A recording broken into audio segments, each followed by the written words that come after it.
మొదటిసారి చూస్తున్న వాళ్ళు సబ్స్క్రైబ్ చేసుకోండి. గోవింద నామస్మరణ చేసుకుంటూ 2910 మెట్లయితే ఎక్కేయటం జరిగింది. 2910వ మెట్టు దగ్గర మనకైతే మోకాలు మెట్టు గోపురం అయితే కనిపిస్తుంది. ఇక్కడి నుంచి భక్తులైతే మోకాళ్ళపైన నడుస్తూ ఉంటారు. తన మీద ఉన్న ప్రేమతో భక్తితో మోకాళ్ళపై వస్తున్న భక్తులందరికీ వెంకటేశ్వర స్వామి శక్తి ఇచ్చినట్లు మోకాళ్ళపై వస్తున్న భక్తులందరూ గోవింద నామస్మరణతో మోకాళ్ళపై నడుస్తున్నారు కొండపైకి.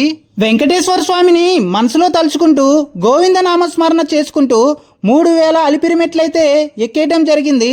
గోవింద గోవింద. మోకాలపై నడిచొచ్చే భక్తులందరూ కూడా ఇక్కడున్న చెట్టు వరకు కూడా మోకాలపై నడిచి వస్తూ ఉంటారు. వాళ్ళకున్న బాధలు కష్టాలు అలాగే వాళ్ళ కోరికలన్నీ కూడా తీరతాయని భక్తులందరూ కూడా నమ్ముతూ ఉంటారు. చూస్తున్నారు కదా, ఇక్కడ భక్తుడైతే చాలా కష్టపడుతున్నాడు. ఆ స్వామి వారి శక్తి ఇచ్చినట్లు నడుస్తున్నారు. కొంతమంది ఇక్కడ ముడుపులు కూడా కట్టారు. ఈ ముడుపులు కడితే కోరికలు తీరతాయని నమ్మకం. గోవింద.